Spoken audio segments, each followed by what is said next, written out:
if I schedule my day that I've got 10 things to do and I've only scheduled time for 10 things to do, and if I don't get them all done, I'm crammed with time. We've all been there. Yeah. But the truth is, we need to leave a space of time for the idea that things don't always go your way, won't go your way. If they do great, wonderful. But otherwise, you will be at such a high level of stress and also feel like such a failure when I didn't allow for a percentage of that time to say, I need some headroom. And so I feel like we need to do headroom with our life and our schedule and our relationships. Welcome to The Principal Thing. We're Wes and Ashley Miller, where you'll learn wisdom you can live.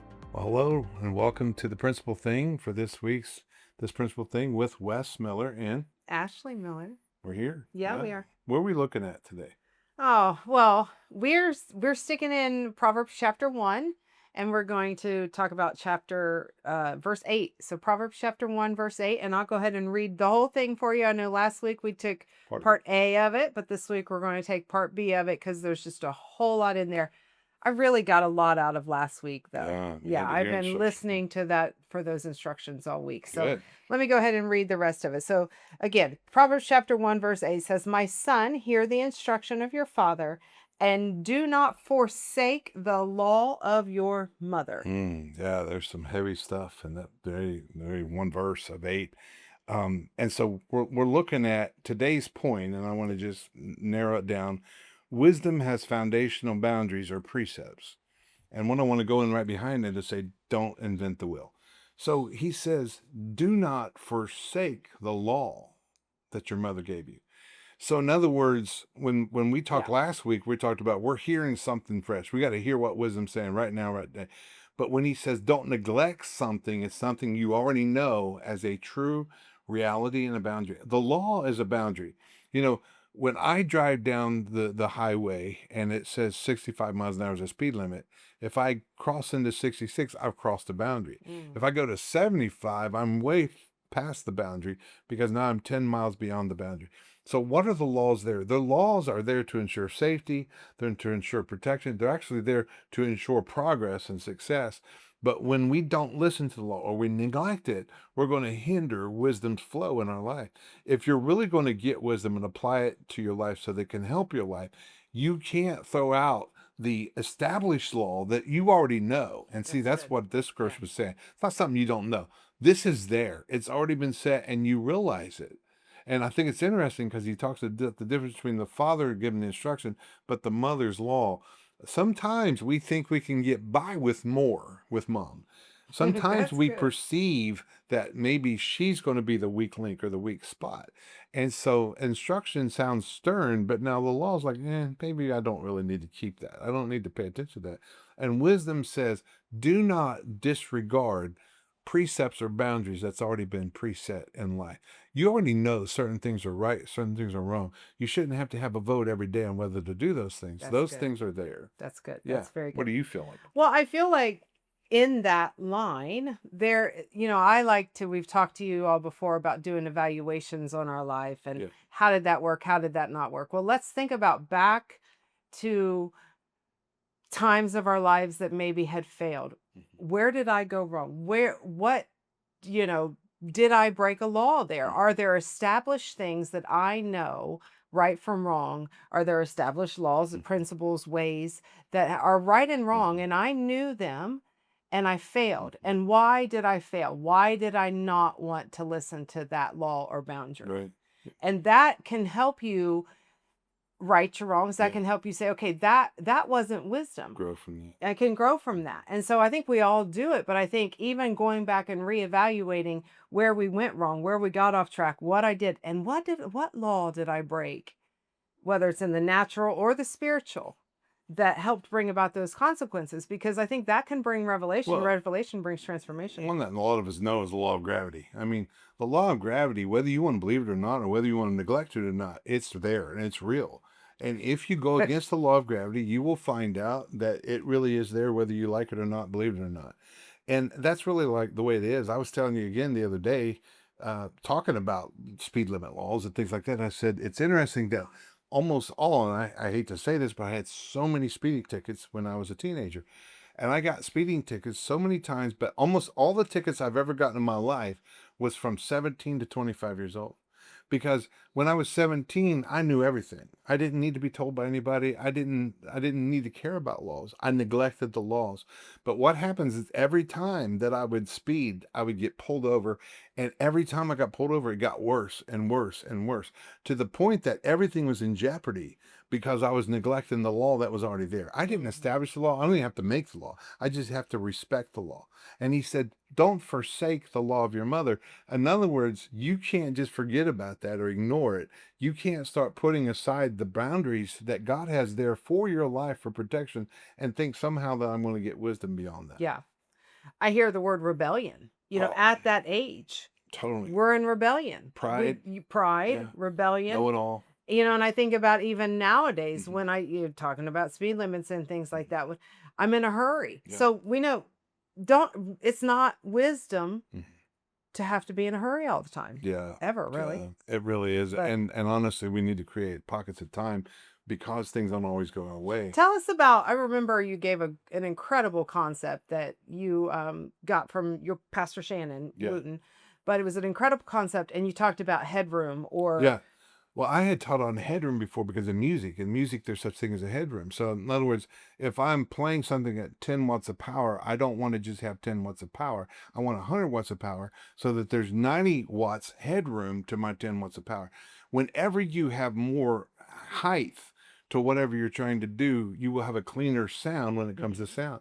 So, what that looks like in a schedule, in other words, if I schedule my day that I've got 10 things to do and I've only scheduled time for 10 things to do, and if I don't get them all done, I'm crammed with time. We've all been there. yeah. But the truth is, we need to leave a space of time for the idea that things don't always go your way, won't go your way. If they do great, wonderful. But otherwise, you will be at such a high level of stress and also feel like such a failure when I didn't allow for a percentage of that time to say, I need some headroom. And so I feel like we need to do headroom with our life and our schedule and our relationships. Like, yeah, we want everybody to function perfect all day long. But have I created a place, and with Christianity, we would call it a grace, Mhm. for they didn't get that. Like, I got to grace people with some headroom. Like, if I'm expecting everything out of them perfect and they don't do it, I'll be disappointed. I might even get offended, and I might end up hindering my relationship with God and with them. And so I have to allow space. I have to allow grace. I have to give myself that and others. And what we have to do with this whole idea of the law, when we take it and we begin to apply it, we do have to have grace for it. Like, okay, I have screwed up. I do screw up. I will screw up. And people screw up. But the truth is, if I'm growing and learning and really listening to instruction and not forsaking the law, you're going to find you're going to have a whole lot less of that activity going on that's taking you backwards or going in a negative direction. Yeah. I was working with a lady the other day and I told her, I said, because she'd find herself perpetually in situations where she would say yes and she would give in. And then you'd find that wisdom was nowhere in these decision makings. And I said, we're going to exercise the muscle of saying no. Yeah. And so there is an instruction, Mhm. there is a law Mhm. in saying wisdom is it's okay to say Mhm. no. Yeah, and I mean, we've had to do that a lot in recent days because rest is so important, and we want to give honor to God that said that we should rest Yeah. a, The a, a law. day a week. We Mhm. should do that, and that's the law. If I Yeah. neglect that, it will not go well. Yeah. And what I've had to do is come to the point of saying, when I neglect that, I'm dishonoring God, and I don't want to dishonor God Right. in the idea of thinking I'm working for Him. Yeah. Like, so what I was finding myself doing is on that extra day, I'm doing all this stuff for God as if He's expecting that. And so therefore I wasn't embracing the law that was already there. I was forsaking it to go Mhm. do my own thing. It doesn't have to sound like a bad idea, but it can be a bad idea when you forsake wisdom. Yeah. And I want to say this, and maybe I'll say it over and over and over as we do all these podcasts. But the truth is, there's only two options: wisdom and foolish. If I did not use wisdom, guess what? I did something foolish. And if you say, well, I don't know that that was really wisdom what I did, then you're saying I did something foolish. You really have to own up to that so that you say, I don't want to keep being foolish. Because really there isn't a middle option. There's no middleman between wisdom and foolish. Mhm. Like, and so if it's not wisdom, it's foolish. Yeah. And so that's why we've got to realize there is some things that I can hear today that's going to help me, but there's things I already know that I'm not allowing the full impact of those things. And I just wish, because honestly, when I got all those speeding tickets, I finally got the point of a revelation. And what that revelation was, my car insurance went up sky high. My car payment was already huge, and my insurance went up as high as my car payment monthly. And that was way before they started doing insurance monthly. And so it got my attention real quick. Yeah. Not to mention, I'm going to lose that ability to have even a privilege to drive around. So it finally got my attention that maybe I should pay attention to the speed limit. Maybe I should not forsake my mother's law. Maybe I should, instead of neglecting it, I should start applying it. Yeah. I love what we're doing here because it's really making, and that's what the Word of God is there for. Pastor teaches us when you read the Bible, you need to look for Jesus in the Bible and you need to look for yourself in Yeah, the Bible. you're I'm right. seeing myself all over here. Do not forsake the law of your mother. And we've talked to you before about praying and asking God for wisdom. How do you do that in this particular verse? It's, Lord, teach me how to walk within your established boundaries in this relationship, Yes. in this career, in this Mhm. travel, in this Yeah. whatever situation. There are established Mhm. boundaries for every situation and every scenario that you're in. You may not always recognize them, but ask Yeah. the Lord, Lord, show me those established Yeah. boundaries and help me to walk in those. And here's the thing. I mean, I said, don't reinvent the wheel. Don't invent the wheel. Let me tell you what the will is. It's the Bible. It's Genesis to Revelation. Like, the truth is, wisdom is already in a book, and law's already there. All we have to do is access that. And a lot of people, it can be that I'm ignorant of the scriptures, or maybe not, but that's something that you can tackle. We read a day at a time. We eat a bite at a time. You can read through the whole entire Bible in 89 hours. But the truth is, you can get through it, and you can apply it, and you can study it, and find the word. I don't need to reinvent a law. There's already a lot of laws that God set in motion. Many of them we'll find in the Bible. But the truth is, if you live life, you've learned there's certain laws in this world, both by authorities and also self-governing laws. And we cannot neglect the thing that we know. Today's practical, because honestly, we've got the point. We get Yeah. the point. We get the point. Yeah. What do I do practically today? We have to accept and align with the parameters that's already preset. Mhm. In other words, you don't got to create nothing. You don't have to use your thinking space to come up with the boundaries. The boundaries are there.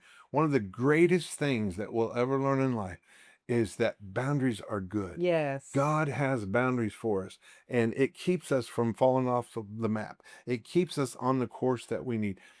We need boundaries. And though I feel like the boundaries are minimal compared to the freedom that we have, but to neglect the few boundaries that are there, in Mhm. the idea of I want to be free spirited, or I'm going to go do my Yeah. own thing, they will not end well.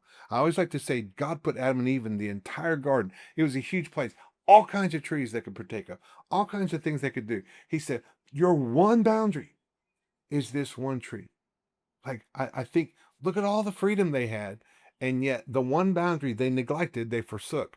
And that's what brought sin into this world. We Mm. can never minimize the things that are preset in life. Yeah. So apply what you already know. Apply what you already have. Most of us, we could say, man, I screwed up on things I already knew. I can't plead ignorance because I knew better. But then what we say, Yeah. I knew better, Yeah. and I still did That's it. that evaluation Yeah, piece. Yeah. And man, we feel with you right now, because both of us Yeah, have said absolutely. we knew better and Yeah. we still did it. Absolutely. So that's today's practical. Let's apply that. Yes. So accept and align the perimeters that are already preset in our lives. Ask God, God, open my ears. Let me hear your instructions so that I can figure out, so that I can truly understand what your established boundaries are for these situations. Amen. Amen. That's Okay. good. Well, we are so happy to have you. We thank you for joining us. If you're not following us, make sure you follow us on all the different platforms. And you have a great week, and we love you. If this encouraged you, share it with somebody and come back for another dose of practical truth from Proverbs. Until then, take your principal step and keep growing.